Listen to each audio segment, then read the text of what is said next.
Capítulo 29, profecia contra o Egito. O próximo da lista agora é o Egito, que naquela época também era uma grande potência. Inclusive o povo de Deus havia depositado no Egito uma confiança, o que foi inteiramente reprovado pelo Senhor através de seus profetas, principalmente o profeta Isaías. Versículo 1 diz assim: no 10º ano, no 10º mês, no dia 12 do mês, veio a minha palavra do Senhor dizendo. Sempre que fala assim, é 10º ano, no 10º mês, é em relação ao tempo de cativeiro que ele está. Filho do homem, dirige o rosto contra Faraó, rei do Egito, porque você sabe que Faraó é o título, né? Casa grande. E profetiza contra ele e contra todo o Egito. E fala e diz: assim diz o Senhor: eis-me contra ti, ó Faraó, rei do Egito, grande dragão. Quando fala grande dragão é no sentido do monstro marinho, não é? Não esse dragão, no caso, é que nós conhecemos o dragão mitológico, mas seria um monstro marinho, um grande monstro, e não necessário esse dragão que nós conhecemos, porque as características deste dragão que nós conhecemos, na verdade, se adequam com o Leviatã do livro de Jó. Aí diz assim: que pousas no meio dos teus rios e que dizes: o meu rio é meu e eu o fiz para mim. Então, na verdade, quando ele fala do grande dragão, né, rei do Egito, grande dragão, ou seja, o grande monstro que domina, no sentido de amplitude de domínio.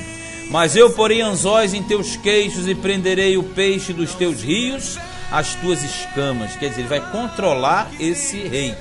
E todo o peixe dos teus rios se pegará às tuas escamas. E te deixarei no deserto, a ti e a todo o peixe dos teus rios. Sobre a face do campo cairás, não serás recolhido nem ajuntado. Aos animais da terra e às aves do céu te dei por mantimento. Ele está dizendo o seguinte: que toda a pompa, todo o domínio do Egito cairia, e que Faraó, na verdade, seria dominado por um inimigo também, Nabucodonosor, também Babilônia. E fala dos rios, ou o rio, que na verdade o maior meio de subsistência do Egito era o rio Nilo. Inclusive eles o adoravam como sendo até mesmo um próprio Deus. E saberão todos os moradores do Egito que eu sou o Senhor, porque se tornaram um bordão de cana para a casa de Israel. Quando fala um bordão de cana, é uma bengala, uma vara de apoio, porque Israel passou a se apoiar no Egito. Tomando-te eles pela mão, te quebraste, lhes rasgaste todo o ombro, e, encostando-se eles a ti, te quebraste, tornando imóveis todos os seus lombos. Moral da história: eles confiaram como se fosse uma bengala, se escoraram na bengala e caíram, e quebraram o braço, e se deterioraram, digamos assim, porque eles confiaram em uma madeira fraca. 8. Portanto, assim diz o Senhor: eis que eu trarei sobre ti a espada, e separarei de ti homem e animal, e a terra do Egito se tornará em assolação e deserto, e saberão que eu sou o Senhor. Porque disseste: o rio é meu e eu fiz. O rio que ele fala aqui é o rio Nilo. Então eles têm uma adoração ferrenha em cima do Nilo, como sendo deles, e eles são os melhores por causa do Nilo, né? Que era um meio de subsistência, cortava o meio do Egito. Portanto, eis que eu estou contra ti e contra os teus rios, e tornarei a terra do Egito em desertas e assoladas solidões, quer dizer, lugar de morada de animais do deserto, chacais, etc. Desde Migdol até Savene, cidades importantes do Egito, até os confins da Etiópia, que é uma nação vizinha. Não passará por ela pé de homem, nem pé de animal passará por ela, nem será habitada há 40 anos. Aqui é o período do cativeiro que ele cita para os egípcios. Porquanto tornarei a terra do Egito em assolação no meio das terras assoladas, e as suas cidades no meio das cidades desertas se tornarão em assolação por 40 anos.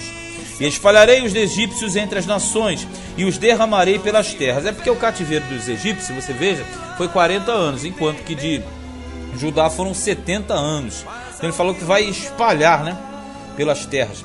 Mas assim diz o Senhor: ao cabo de 40 anos ajuntarei os egípcios dentre os povos entre os quais foram espalhados. É verdade que algumas nações tiveram cativeiros que nunca retornaram, enquanto outras Deus restaurou as nações. E removerei o cativeiro dos egípcios e os farei voltar à terra de Patros, que também é uma cidade do Egito, a terra de sua origem, E serão ali um reino baixo. O que é o reino baixo? Diminuído, sem força. Mais baixo se fará do que outros reinos, e nunca mais se exalçará sobre as nações, porque o Egito foi uma grande potência. Porque os diminuirei, para que não dominem sobre as nações.